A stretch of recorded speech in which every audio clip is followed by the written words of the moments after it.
कर्क राशि का मासिक राशिफल सितंबर 2023। कर्क राशि के जातकों को सितंबर के माह में कौन सी नई चुनौतियों का सामना करना पड़ सकता है, कौन सी अच्छी स्थितियां आपको देखने को मिलेंगी, नवग्रहों की जो स्थिति है गोचर कुंडली के अंतर्गत आपके लिए कैसी बन रही है, कौन सी तारीखें शुभ रहेंगी, कौन सी तारीखें अशुभ होंगी, कौन सी तारीखें सामान्य होंगी, कैसा आपका स्वास्थ्य रहेगा, इन तमाम बातों की चर्चा में राशि फल के कार्यक्रम में करने वाले हैं। प्रिय दर्शकों, यदि आप कर्क राशि के जातक हैं तो यह कार्यक्रम आपके लिए बहुत ही महत्वपूर्ण कार्यक्रम है। इस कार्यक्रम को बहुत ध्यान से सुनिएगा। राशि फल का यह कार्यक्रम मैं शुरू करूं उससे पहले मैं आपको यह बता दूं, यह राशि फल का कार्यक्रम आपकी जन्म की राशि चंद्र राशि पर आधारित है। इस राशि फल को आप लग्न कुंडली से न देखें। यदि आपको अपनी जन्म राशि का पता नहीं है और आपकी नाम राशि कर्क राशि है तो भी आप इस कार्यक्रम को देख सकते हैं। तो चलिए शुरू करते हैं और सबसे पहले हम एक नजर डालते हैं कर्क राशि के जातकों की ग्रह गोचरीय स्थिति पर। सितंबर के माह में कैसी ग्रह गोचरीय स्थिति कर्क राशि के जातकों को देखने को मिलेगी। कर्क राशि के जो स्वामी ग्रह हैं वो चंद्रमा है, तो चंद्रमा की बात हम बाद में करेंगे। अन्य ग्रहों की स्थिति कुछ इस तरह की बन रही है। शुक्रदेव कर्क राशि के अंतर्गत ही संचरण कर रहे हैं, लग्न भाव में स्थित हैं, फर्स्ट हाउस में। बुध आदित्य योग का निर्माण करते हुए दूसरे भाव में सूर्य और बुध सिंह राशि के अंतर्गत संचरण कर रहे हैं। मंगलदेव कन्या राशि में पराक्रम के भाव में संचरण कर रहे हैं, तीसरे भाव में। वहीं शनिदेव की बात करें तो शनिदेव आपके लिए 8वें भाव के अंतर्गत वक्र स्थिति में संचरण कर रहे हैं, कुंभ राशि में विराजमान है। राहु और देवगुरु बृहस्पति की युति कर्म भाव 10वें भाव के अंतर्गत बनी हुई है, मेष राशि के अंतर्गत दोनों ग्रह संचरण कर रहे हैं। और केतुदेव तुला राशि के अंतर्गत चौथे भाव में संचरण कर रहे हैं और केतुदेव तुला राशि के अंतर्गत चौथे भाव में संचरण कर रहे हैं। वहीं बात हम चंद्रमा की करें तो प्रिय दर्शकों, चंद्रमा बहुत ही गतिशील ग्रह है। चंद्रमा 2 से सवा 2 दिन के भीतर ही अपनी राशि परिवर्तन कर देते हैं, यानी चंद्रमा मात्र 2 से सवा 2 दिन तक ही एक राशि के अंतर्गत होते हैं, उसके उपरांत अपनी राशि परिवर्तन करते हैं।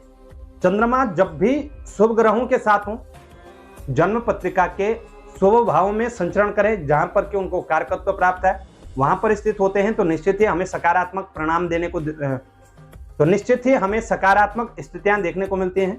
लेकिन वही चंद्रमा जब क्रूर ग्रहों के साथ युति बनाते हैं, पापी ग्रहों के साथ युति बनाते हैं, जन्म पत्रिका के क्रूर भाव में 6, 8, 12 इत्यादि भावों में संचरण करते हैं, तो कहीं ना कहीं हमें नकारात्मक स्थितियां देने का कार्य भी करते हैं।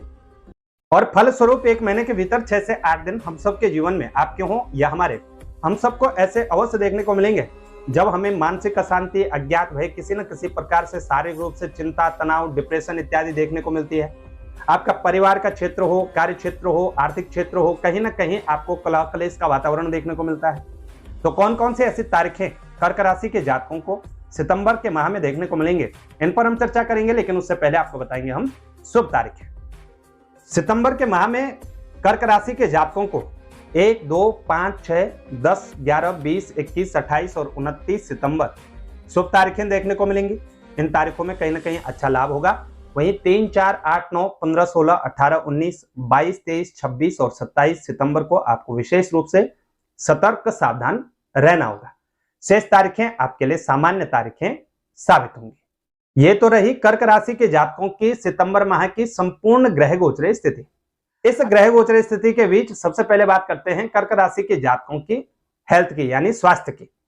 स्वास्थ्य के दृष्टिकोण से देखें तो यदि आप कर्क राशि के जातक हैं, आपको सतर्क सावधान अवश्य रहना होगा। सूर्य और बुध दूसरे भाव में स्थित है और शनि को 7वें दृष्टि से देख रहे हैं। शनिदेव वक्र गति से संचरण कर रहे हैं, 8वें भाव में स्थित हैं। तो शनि की ढैया से तो प्रभावित आप हैं ही, लेकिन स्वास्थ्य को लेकर के आपको और भी सतर्क सावधान रहना होगा। सितंबर के माह में नेत्रों से संबंधित समस्याएं, पेट से संबंधित विकार आपको देखने को मिल सकते हैं। अचानक से चोट इत्यादि का भय भी आपके लिए बनता हुआ नजर आ रहा है। ऐसी स्थिति में कर्क राशि के वो जातक जो हैवी कार्य करते हैं, कंस्ट्रक्शन इत्यादि के कार्य क्षेत्रों से जुड़े हुए हैं या ड्राइविंग के क्षेत्र से जुड़े हुए हैं, आप ड्राइविंग करते हैं, तो कहीं ना कहीं सतर्कता सावधानी आपको विशेष रूप से बरतनी होगी। अच्छे स्वास्थ्य के लिए हर शनिवार को शनिदेव की आराधना जरूर करिएगा। सायंकाल को शनि मंदिर में जाकर के सरसों के तेल का दीपक जलाइए। शनिदेव को काले तिल की कोई भी मिठाई हो वो अर्पण करिए, भोग स्वरूप अर्पण करिएगा और पीपल का पूजन जरूर करिएगा। तो निश्चित ही ये उपाय आप जरूर करिएगा, स्वास्थ्य में आपको अच्छा लाभ देखने को मिलेगा। चलते हैं कर्क राशि के जातकों के कार्य क्षेत्र की ओर, करियर की ओर। प्रिय दर्शकों, जन्म पत्रिका के अंतर्गत कर्म भाव 10वां भाव होता है और कर्म भाव के स्वामी कर्क राशि के जातकों के लिए मंगलदेव बनते हैं। मंगलदेव तो पराक्रम के भाव में स्थित हैं, लेकिन 10वें भाव के अंतर्गत राहु और देवगुरु बृहस्पति विराजमान है। करियर का भाव गुरु चांडाल दोष से कहीं ना कहीं ग्रसित है। तो यदि आप कर्क राशि के जातक हैं, बहुत कुछ अच्छी स्थितियां आपको देखने को मिलेंगी, लेकिन कहीं कहीं आपको विशेष रूप से सतर्क सावधान भी रहना है। सबसे पहले आपको बताते हैं, यदि आप नौकरी के क्षेत्र से जुड़े हुए हैं तो जो भी आपके सीनियर्स हैं उनसे किसी भी प्रकार का वाद विवाद करने से आपको जरूर बचना है। किसी भी प्रकार के उतावलेपन से जरूर बचिएगा, यानी जल्दबाजी करने से आपको जरूर बचना है और ओवर कॉन्फिडेंस से भी आपको बचना है। अच्छी स्थितियां ये रहेंगी कि कहीं ना कहीं पराक्रम में आपको अच्छी खासी वृद्धि देखने को मिलेगी। मंगलदेव पराक्रम के भाव में ही स्थित हैं, तो कहीं ना कहीं पराक्रम बढ़ा चढ़ा रहेगा। एक नई योजना के साथ योजनाबद्ध तरीके से आप अपने नौकरी के क्षेत्र में, व्यवसाय के क्षेत्र में उतरेंगे और निश्चित ही और कहीं ना कहीं एक अच्छे अचीवमेंट आप यहां पर कर पाएंगे। लेकिन इन बातों का भी आपने ध्यान रखना है। जो जातक शिक्षा से संबंधित, धर्म कर्म से संबंधित, राजनीतिक के क्षेत्र से संबंधित कार्य क्षेत्रों से जुड़े हुए हैं, उनके लिए कुछ ना कुछ अच्छी स्थितियां अवश्य बनी हुई। कार्य क्षेत्र में अच्छी स्थिति रहेगी, थोड़ा भागदौड़ और संघर्ष तो रहेगा, लेकिन कहीं ना कहीं सितंबर का माह सफलता देने वाला भी आपके लिए रहेगा। तो अच्छी स्थितियां आपको देखने को मिलेंगी। वहीं बात हम आर्थिक स्थिति की करें तो आर्थिक स्थिति के स्वामी कर्क राशि के जातकों के लिए शुक्रदेव बनते हैं। शुक्रदेव लग्न में स्थित हैं, दूसरे भाव में सूर्य और बुध स्थित है। दूसरा भाव धन का भाव भी होता है, लेकिन जो रेगुलर इनकम का हाउस है उसमें कोई भी ग्रह स्थित नहीं है, तो सामान्य स्थिति रहेगी। कहीं ना कहीं सितंबर